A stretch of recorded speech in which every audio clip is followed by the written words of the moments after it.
Bismillah walhamdulillah wassalatu wassalam ala rasulillah Sayyidina Muhammad bin Abdillah wa ala alihi wa sahbihi wa man walah wa la hawla wa la quwata illa billah amma ba'du subhanaka la ilma lana illa ma 'allamtana innaka antal alimul hakim wa tub alaina innaka antat tawwabur rahim rabbi shrah li sadri wa yassir li amri wahlul 'uqdatam min lisani yafqahu qawli tafdhili wa ihtirami jami'al habaib nakhussu bidzikr huna khadim al majlis al habib Abdurrahman bin Hashim Baragba وسيد الوالد الحبيب عبد الله بن سالم مولى الدويلة وسيد الوالد الحبيب فاخر بن جديد السقاف سيد الوالد الحبيب زيد بعبود سيد الوالد الحبيب علوي الحداد سجناب para alim para ulama نخص بالذكر هنا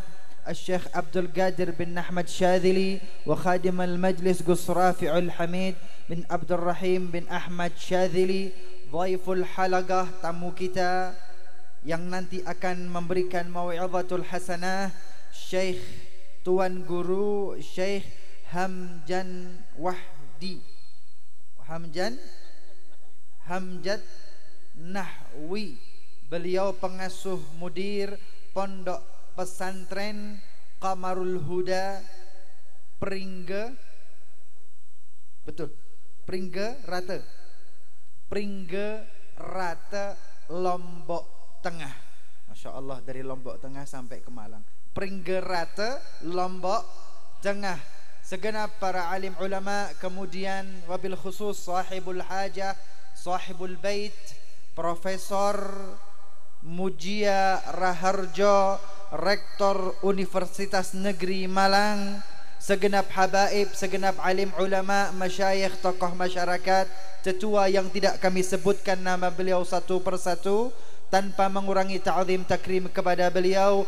Hadirin hadirat jamaah Majlisul Maulid wa Ta'lim Riyadul Jannah, Assalamualaikum warahmatullahi taala wabarakatuh. Alhamdulillah, kesempatan malam hari ini lembar ke-18 dari bulan Syawal 1436 Hijriah bertepatan dengan tanggal 23 Juli 2016. Kita berada di wilayah, Prof, saya agak bingung tadi Prof sebelum berangkat. Katanya di daerah Telekung Junrejo Batu, tapi ada yang bilang oh bukan Beb, di Dau. Bingung ini Dau atau Junrejo Batu. Selidik punya selidik, ternyata tanah yang dimiliki oleh Universitas Negeri Malang ini, UIN Maliki, terbentang 100 hektar mencakup 2 wilayah. Berapa? 190 hektar. 190 hektar. Maka jangan heran 2 wilayah disatukan di UIN. Sallallahu ala Muhammad. Semoga hajat-hajat UIN dikabulkan oleh Allah Subhanahu wa taala. Semoga UIN Malang menjadi kebanggaan umat Islam Indonesia. Amin Allahumma amin. Malam hari ini, sebelum kita bersama mengkaji kitab Wasailul Wusul ila Syamailir Rasul dan kitab Ar-Risalatul Jami'ah, saya ingin mengingatkan, sebelum melaju untuk belajar ilmu, saya ingin mengingatkan lagi sebagaimana para alim, para ulama, para fuqaha, para muhaddithin, para salafun salih, mereka senantiasa memulai amal-amal mereka dengan niat yang salihah. Maka malam hari ini tidak bosan-bosannya saya mengingatkan hadis tentang niat, riwayat dari khalifah yang kedua, an Amiril Mu'minin Abi Hafsin Umar ibn al-Khattab radhiyallahu ta'ala anhu qala sami'tu Rasulullah sallallahu alaihi wasallam yaqul innamal a'malu binniyat wa innama likulli imri'in ma nawa faman kanat hijratuhu ila Allah wa rasulihi fahijratuhu ila Allah wa rasulihi wa man kanat hijratuhu lidunya yusibuha aw imra'atin yankihuha fahijratuhu ila ma hajara ilaihi. Muttafaqun alaih, rawahul Bukhari wa Muslim. Sallallahu ala Muhammad. Hadis Rasulullah tentang niat, innamal a'malu binniyat, sesungguhnya seluruh amal itu tergantung sesuai dengan niat-niatnya. Wa innama likulli imri'in, dan sesungguhnya yang didapatkan seseorang manawa, sesuai yang ia niatkan. Sallallahu ala Muhammad. Kemudian Rasulullah menyampaikan, faman kanat hijratu ilallahi wa rasulihi, maka siapa yang menjadikan hijrahnya disebabkan Allah dan Rasulnya, fahijratuhu ilallahi wa rasulihi, maka hijrahnya untuk Allah dan untuk Rasulnya, pahala dan balasannya dari Allah dan dari Rasulullah. Wa man kanat hijratuhu lidunya yusibuha, tapi kalau hijrahnya untuk urusan dunia yang ia inginkan, awim ra'atin yankihuha, hijrahnya untuk perempuan yang ingin ia nikahi, fahijratuhu ila ma hajara ilaih, maka nilai hijrahnya sebatas urusan dunia, sebatas urusan wanita yang ia dinikahi. Sallallahu ala Muhammad. Sallallahu ala Muhammad. Beberapa kali hadis ini kita pelajari, tapi jangan khawatir, lautan ilmu begitu luas, berkali-kali kita pelajari, selalu ada hal baru yang kita dapatkan. Sallallahu ala Muhammad. Yang saya sampaikan malam hari ini, yang meriwayatkan hadis tadi adalah Amirul Mukminin Umar ibn al-Khattab, khalifah yang kedua, Amirul Mukminin Umar bin Khattab, pemimpin yang luar biasa, pemimpin yang spektakuler, khalifah yang visioner, memandang ke depan. Perlu diketahui, Umar ibn al-Khattab tidak masuk dalam jajaran as-sabiquna al-awwaluna minal mu'minin. Umar bin Khattab tidak masuk mereka para sahabat yang dari awal Islam itu muncul langsung beriman, beragama Islam, tidak. Tapi ketika Rasulullah sallallahu alaihi wasallam umur beliau 40, diutus diangkat menjadi Rasul, berdakwah selama 3 tahun lamanya secara diam-diam, secara sembunyi-sembunyi, underground. Umar bin Khattab sudah menjadi tokoh yang terpandang di kalangan orang-orang Makkah. Tokoh terpandang, tokoh yang dimuliakan, tokoh yang dihormati, yang pendapat dan perkataannya didengar oleh orang-orang Makkah.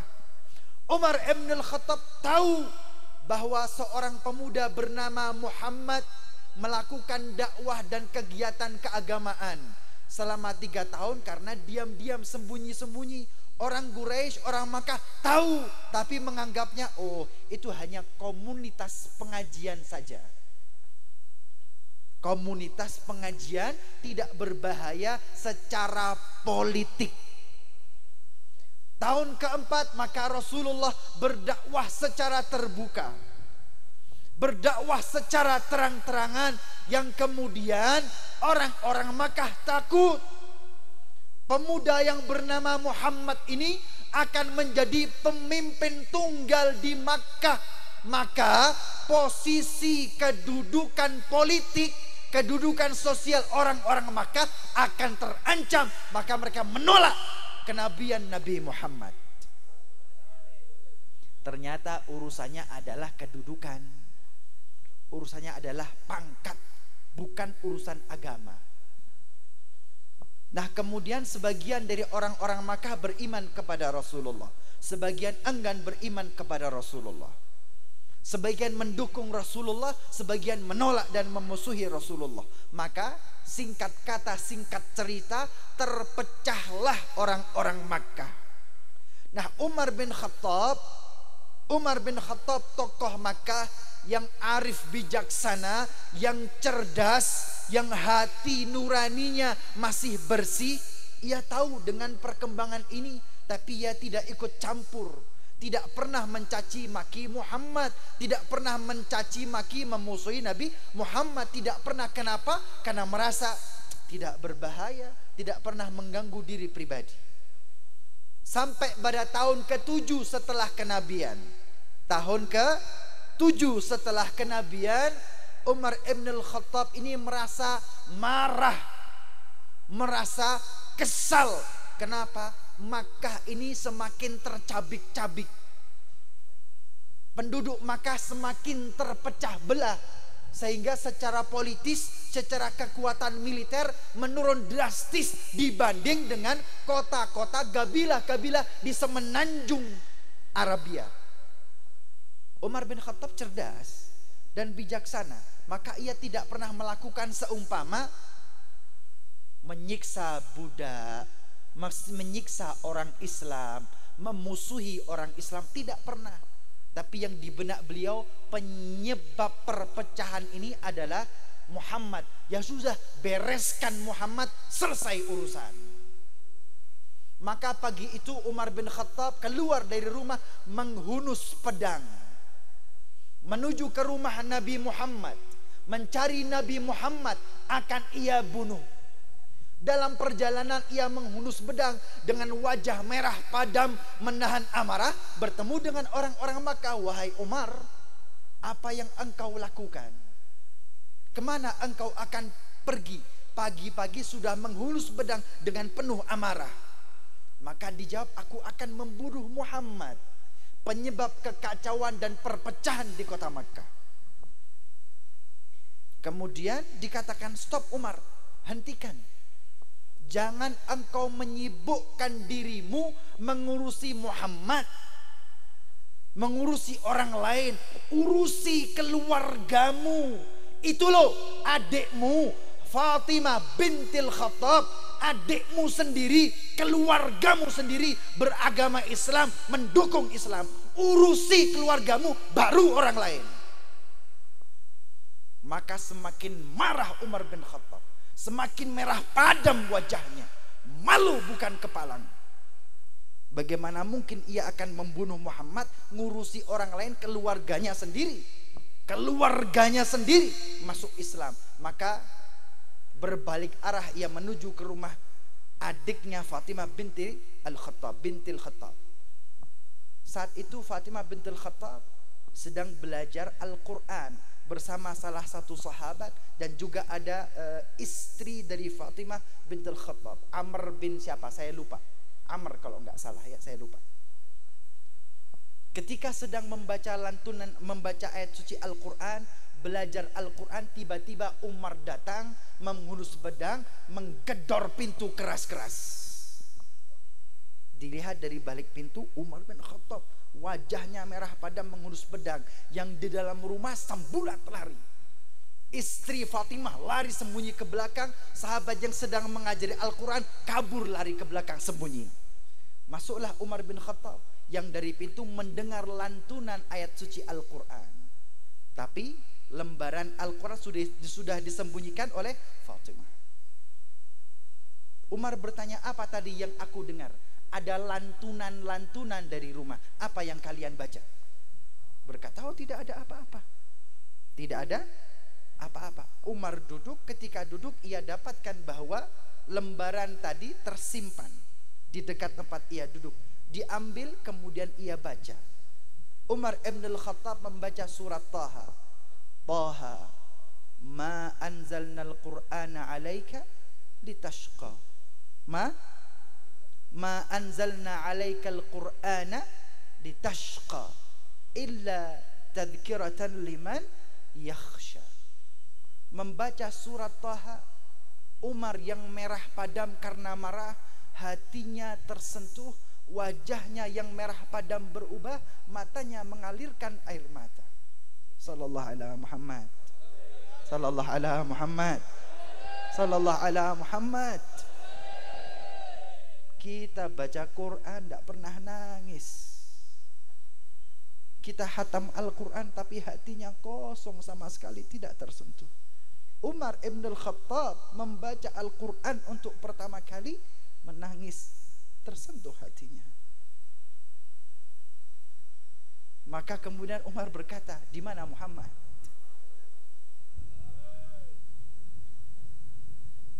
Sallallahu ala Muhammad. Hatinya tersentuh sampai jatuh. Sallallahu ala Muhammad. Maka ditunjukkan bahwa Nabi Muhammad berada di rumah Daril Arqam ibn al-Arqam. Bergegas Umar bin Khattab ke rumah Al-Arqam ibn al-Arqam. Digedor rumah Al-Arqam. Yang di dalam rumah adalah Rasulullah sallallahu alaihi wasallam dan para sahabat yang sedang berkumpul. Diintip dari jendela, dari lubang pintu, Umar bin Khattab datang menghunus pedang. Sahabat ketakutan, ini Umar bin Khattab ini Umar bin Khattab, tapi di dalam ada Hamzah. Kalau Umar bin Khattab datang dengan kebaikan, fa khair, maka baik jadinya.